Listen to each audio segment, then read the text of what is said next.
Welcome to Kindly Neurodivergent with Kay. Today I have Sean Murenko with me. He will Hi be there. aging. Welcome, Sean. Thank you. I'm glad to be here. Before we start, a quick note. This episode is for educational purposes only and is not a substitute for professional medical advice, diagnosis, or treatment. And if you notice any pauses during this episode, we ask you to keep listening. Sometimes, someone's processing their thoughts or it's part of the natural flow of conversation. Please introduce yourself. Okay. My name is Sean Morinko. I live in Olympia, Washington, with my wife of almost 30 years, my college sweetheart, and well, I've still got one daughter at home, age 14. She's in high school. And then my oldest daughter is now 22, and she's actually graduating next week from the University of Washington, Tacoma. She's going to be a school teacher. Um, I'm a dog lover. I have two dogs. We have two cats. Um, we I professionally I work as an attorney currently for state government and working on ADA compliance issues. I've been an attorney for about over 20 years now. I went to Gonzaga University School of Law in Spokane, Washington. So, which is where I was raised. So that's my story. I met my wife in college at Central University in Ellensburg, Washington. Uh, yeah, so that's me in a nutshell. Congratulations on all the accomplishments. Thank you. When you think about aging as a neurodivergent adult with cerebral palsy, what emotions or concerns come to mind first?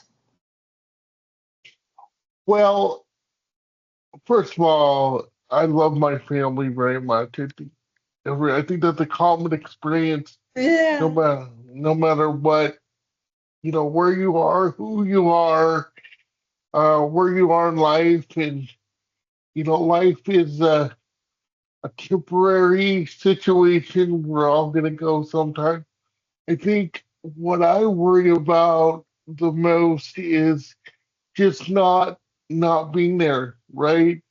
Maybe exiting stage left a little bit too early, and so I get getting back to the emotion. I feel sad. I feel anxiety. I've been blessed with fairly good health, and we can talk about the specifics of that later if you want. Um, but you know, eh, life is good. There's so much to be done, and I want to try to get as much done as I can. I'll be 50 in August.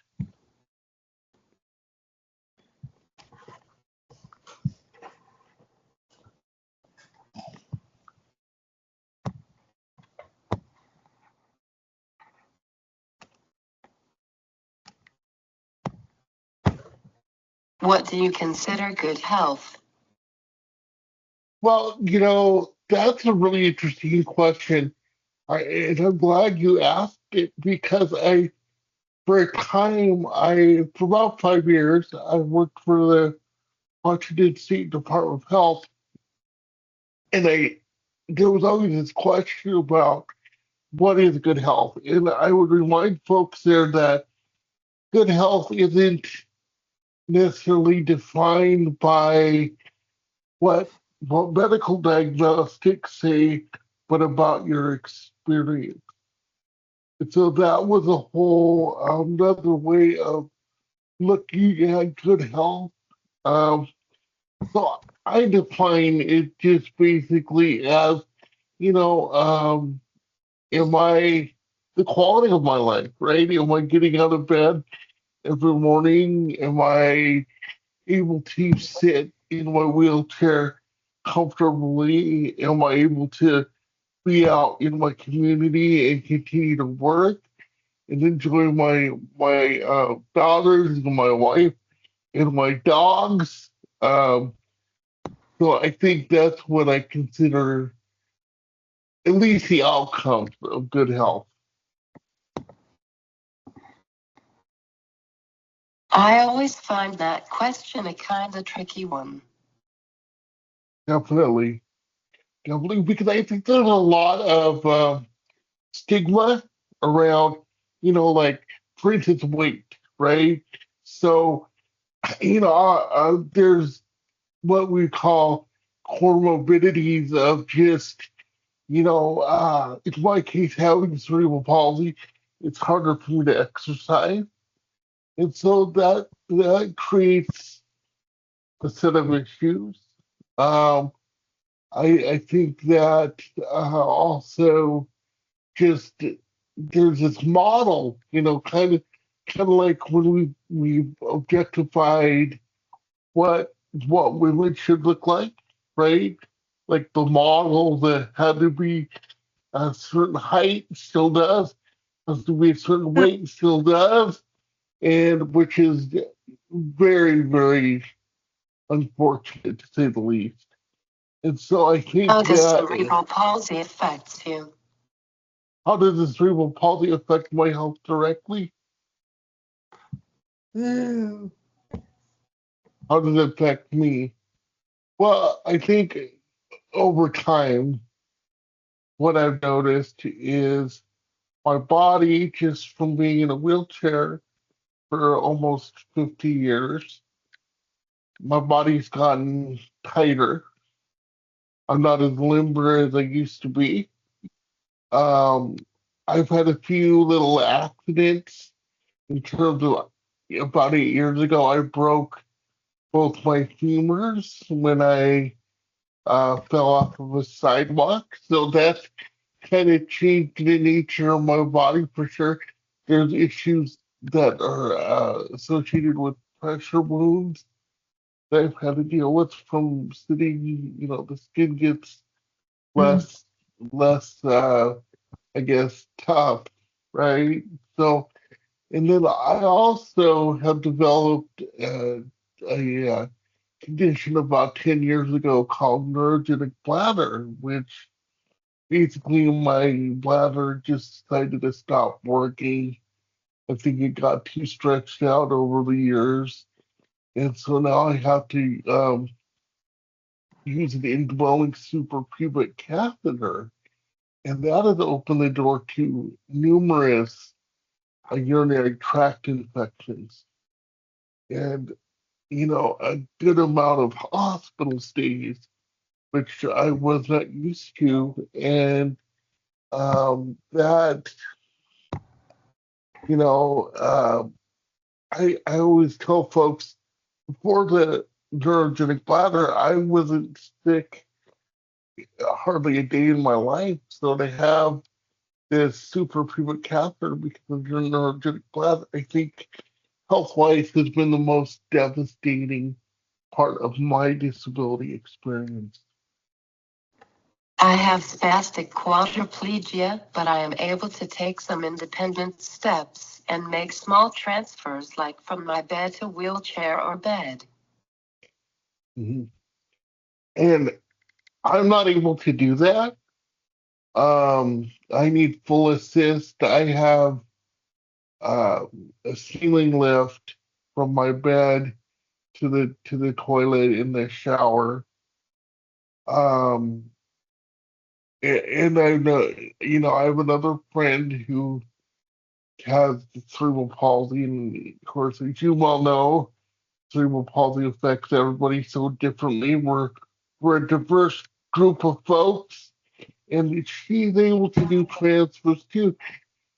And she's the same age that I am, and I just kind of noticed that it's because she's been doing all the transfers and, it's been harder on her body over time.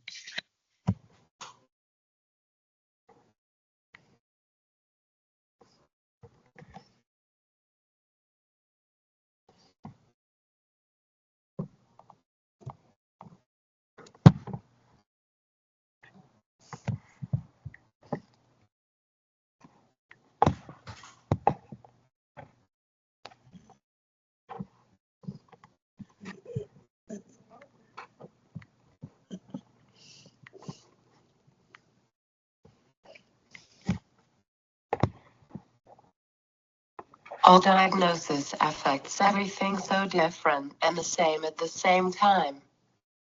Yes, that is so true. That is so spot on. And I think for folks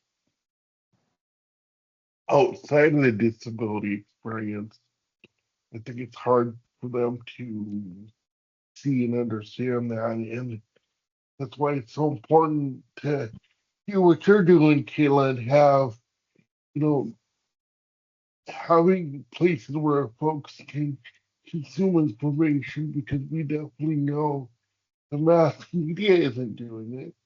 You know, there's pity pieces and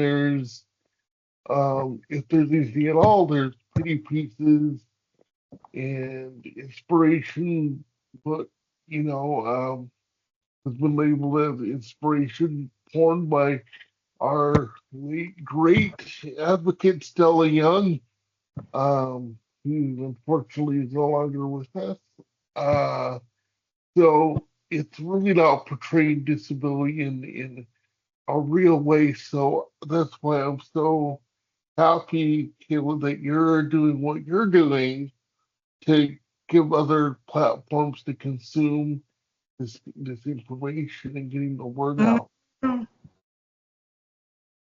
As a kid, did you take any steps? So not really. So in in about the sixth grade, and I don't know if you'd really call this steps, but I had hamstring releases that allowed my, I guess, legs to be straighter. And so, oh, did you have that too? Oh no, okay. So, anyway, I wore these braces that would lock my legs in place. And so I was able to stand because they were locked and take steps like in using a walker, but I was so slow. It was such a slow process. Um, Ultimately, it was just something that wasn't, um, it didn't make sense to do it. So I've used a power wheelchair since the age of 5.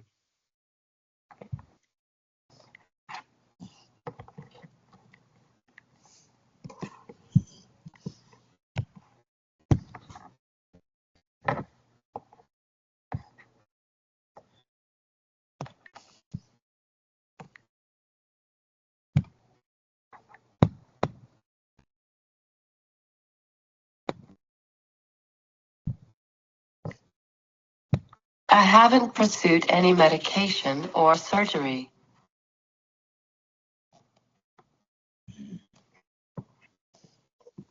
And I think a lot of folks would say the longer you can stay away from those two things, I think the better off um, you are. Um, I've noticed that as I've aged,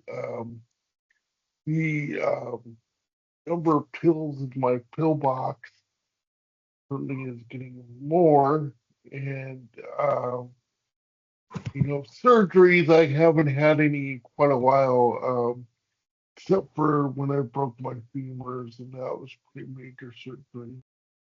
I did have a spinal fusion because of scoliosis when I was about 15. I have used a gait trainer and orthotics. Yeah. And Are those comfortable for you? Because I found them to be very painful.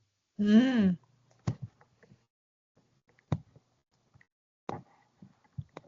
Depends.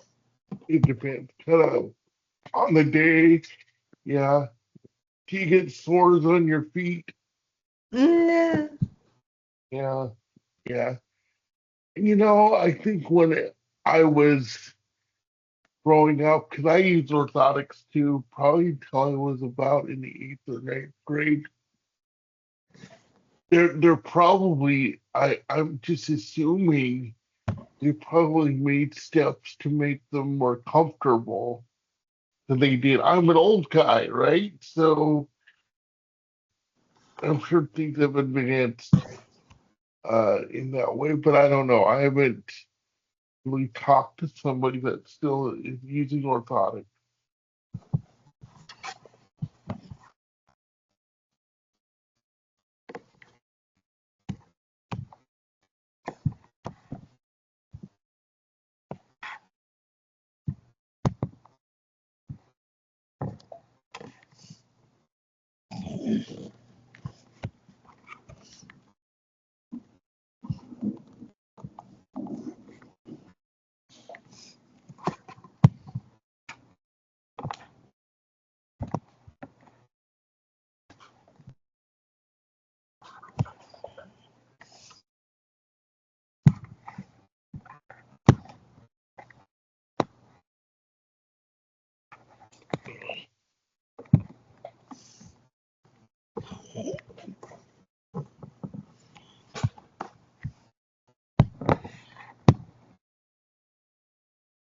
I don't use them every day now, but it is more of my stubbornness.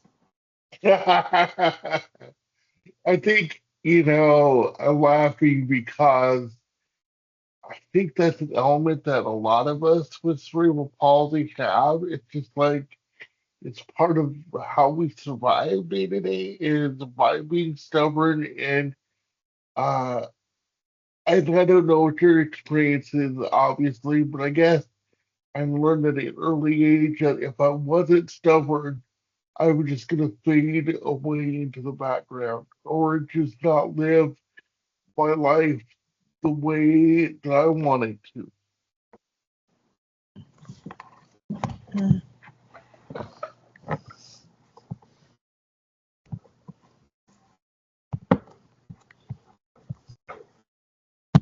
It is tricky. It is. Um, do you find that you have kind of tricky in terms of balancing when it's stubbornness is what's helping push you and when you actually need help? I know I do.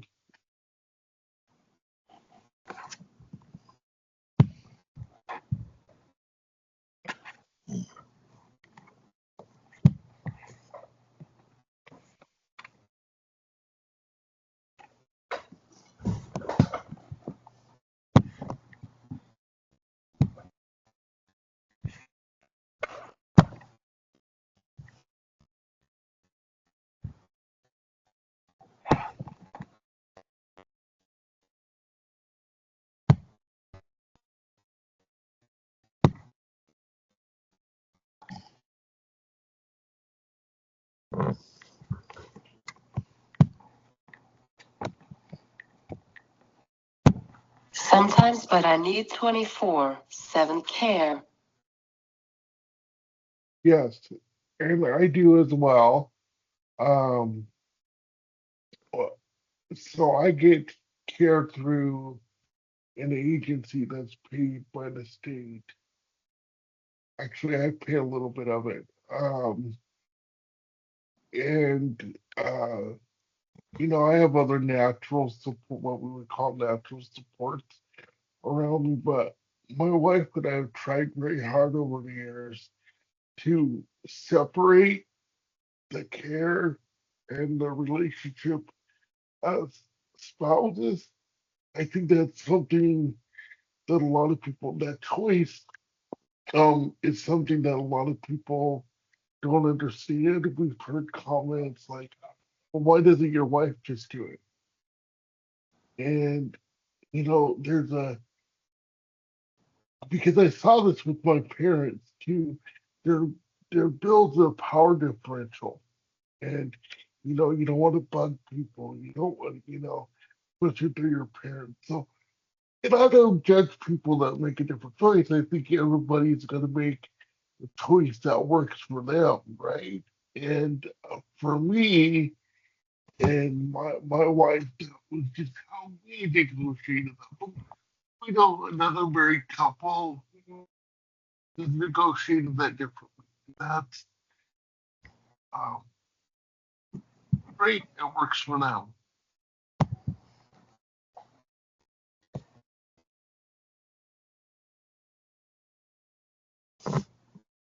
Everyone has different preferences too.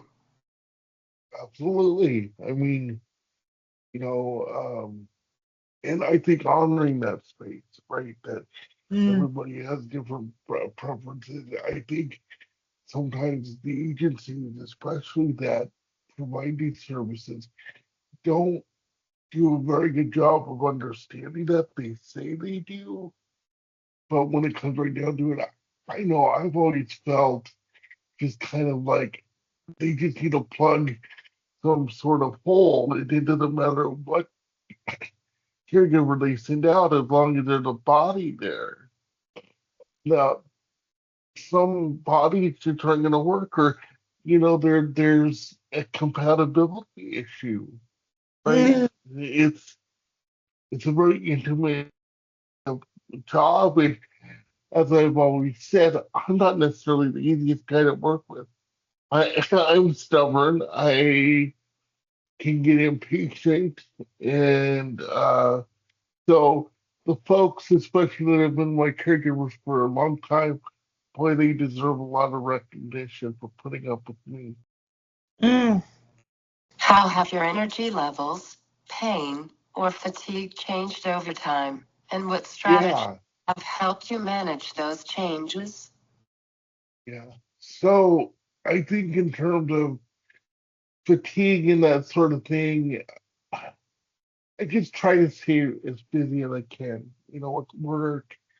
And with today, I was at the library working on some projects. So I find that if I'm doing something that distracts me from the fatigue, um, that that helps. I find when I'm just sitting at home, which is a great thing to do. I love my home, but when I'm just sitting at home, sometimes that causes fatigue, and I don't think I'm alone in that, whether you have a disability or not. Mm. That's something. I mean, like I said, I'm almost 50 years old, so I'm not exactly a spring chicken. And I think in terms of pain, that's a subject that I like to talk about, that I think is important to talk about. Is some folks, as you age with a disability, start to experience a lot more pain, and I am unfortunately one of those people that have. I have something, and I'm not gonna say the name right. Um, I believe it's called ischial tuberosity. And to explain what that is basically from all the years of sitting on my tailbone, I basically I've lost the padding that protects me from the pressure feeling of sitting. And so basically, I'm just sitting on bare bone. And that's, as you can imagine, very painful, and the pain levels can vary based on the weather, based on how fatigued I am on any given day. So after, exploring a lot of different treatments like Botox and guided uh, fluoroscopy that injects, uh, what is it called? Darn it. That injects the steroids into you to help with the inflammation. Neither of those things were really helpful. So I am at the point where I have to use oxycodone to be able to manage that. And as you know, and I think as your listeners know, there's a lot of stereotypes about people who use opioids, and um, it's created a lot of shame for me that I use opioids to manage my pain.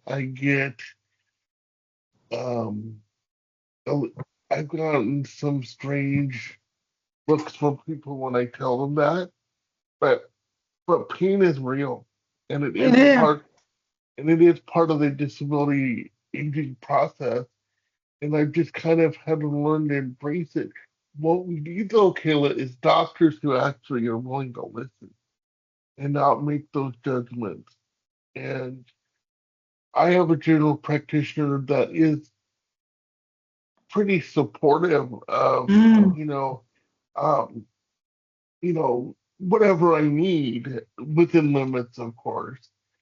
Um, I still feel guilt.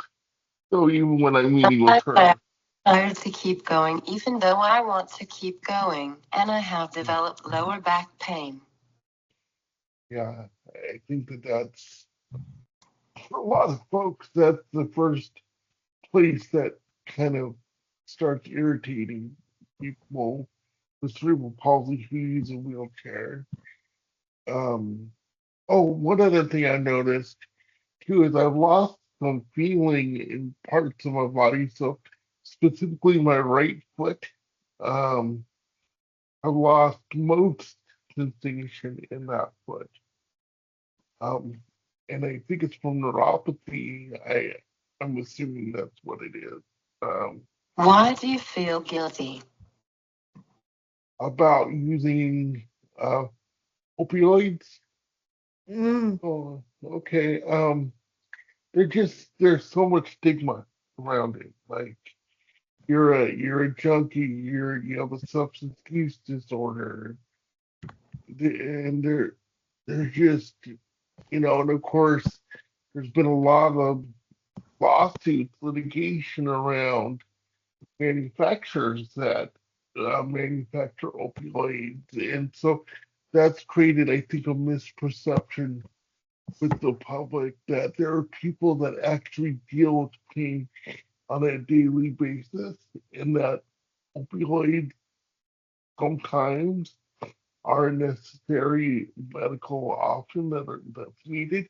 I understand, insurance companies being hesitant to pay for the prescriptions because they're afraid of people getting addicted. That's legitimate. However, they also need to be looking at it through the lens of who the subscriber is. And I'm not, to compare me to one patient to another. This is true for everybody. Um, is What can we is do to change the misconception? Oh, well, that's also a really good question. Um, Doctors have to start listening to the disability experience. We have to get out in front of doctors and other medical providers. We have to do things such as what you're doing, you know, kind of pushing yourself into the room at medical conferences, talking with public health officials, uh, or addressing them to really get All more of a experiences are perspective. different. Yeah, and I honestly, Keila, don't think the medical community, for the most part, actually sees that. Um, I don't. You're fortunate if you find a doctor that is willing to kind of look outside of whatever they use. I don't know, AI to diagnose things. I don't know. Thank you for joining.